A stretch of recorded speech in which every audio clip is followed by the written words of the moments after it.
Hi friends, ఈరోజు mummy కొబ్బరి అన్నం చేసింది. మీకు ఈ వీడియో నచ్చినట్టయితే లైక్ చేయండి, షేర్ చేయండి, సబ్స్క్రైబ్ చేసుకోండి.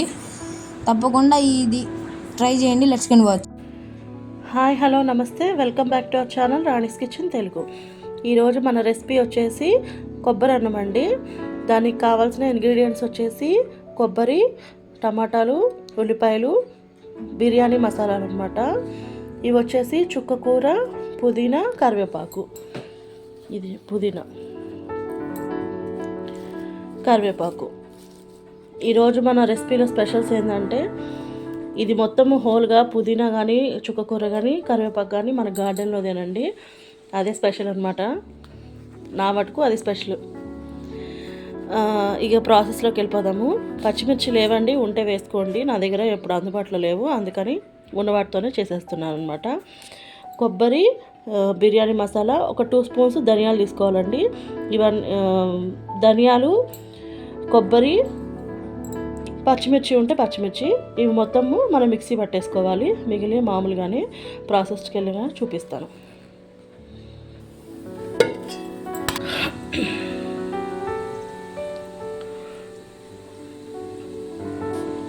స్టవ్ ఆన్ చేసి దాని మీద గిన్నె పెట్టుకున్నానండి. ఒక 2 స్పూన్స్ ఆయిల్ 2 స్పూన్స్ నెయ్యి వేసాను. మసాలా దినుసులన్నీ వేసేసాను. నేనే కెమెరా చేసుకుంటున్నానండి, అందుకని వీడియో తీస్తున్నాను. అందుకే ముందే వేసి చూపిస్తున్నాను.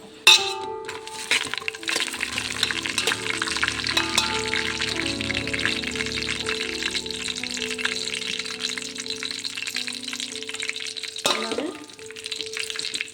ఉల్లిపాయ, టమాటా.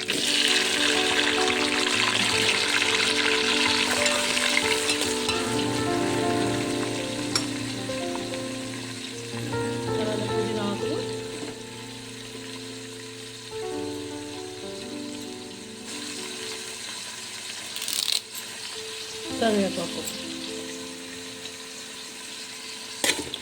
ఈ ఫ్రై అయ్యాక మనకి చూపిస్తాను. ఉల్లిపాయలు, టమాటాలు అన్నీ మగ్గిపోయాయి కదండి.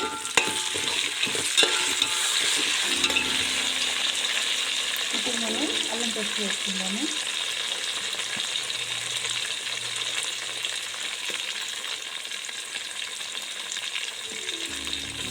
ఒక 2 స్పూన్స్ అల్లం పేస్ట్.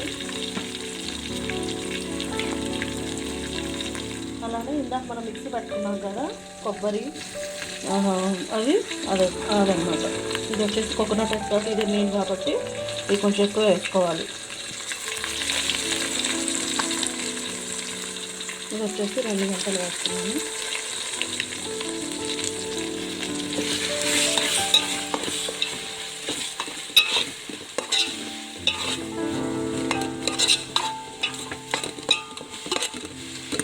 బాగా పచ్చివాసన పోయేంత వరకు ఫ్రై చేసుకోవాలండి. ఫ్రై అయ్యేటప్పుడు ఈ టైంలోనే మనము ఇందాక కడిగి పెట్టుకున్న ఈ చుక్కకూర ఇది కూడా వేసేసుకోవాలి. అన్నీ మగ్గిన తర్వాత చూపిస్తాం. మసాలా అంతా ఫ్రై అయిందండి. ఇప్పుడు నేను ఎసురు పోసేసాను. కేజీ బియ్యం తీసుకున్నాను, దానికి 1.3 పోస్తున్నాను అనమాట. మా బియ్యం కొంచెం గట్టిగా ఉన్నాయి,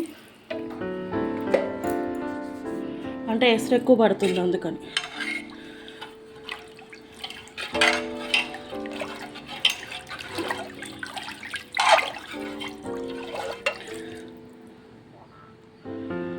ఈ మరిగిన తర్వాత బియ్యం వేసేసుకుందాం.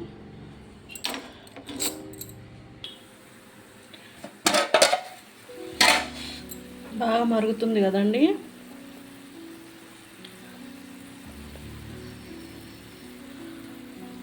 ఇప్పుడు మనం రైస్ వేసేసుకుందాము. రైస్ వేసుకున్నాక చూపిస్తాను. రైస్ వేసేసానండి. ఇప్పుడు ఒకసారి కలుపుకొని, ఇందాక మరిగేటప్పుడే నేను ఉప్పు వేసాను, అది చూపించడం మిస్ అయింది. ఒకసారి కలుపుకొని మూత పెట్టేసి బాయిల్ చేసుకుందాం. ఉడికిన తర్వాత చూపిస్తాను.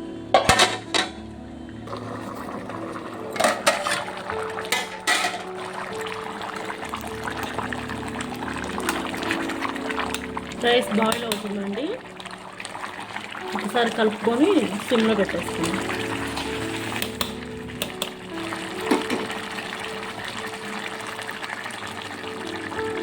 అంతా కుక్ అయిన తర్వాత చూపిస్తాను. చూసారు కదా ఫ్రెండ్స్, కొబ్బరి అన్నం రెడీ అయిపోయింది. ఎంతో సింపుల్గా ఈజీగా చేసేసుకోవచ్చు అనమాట.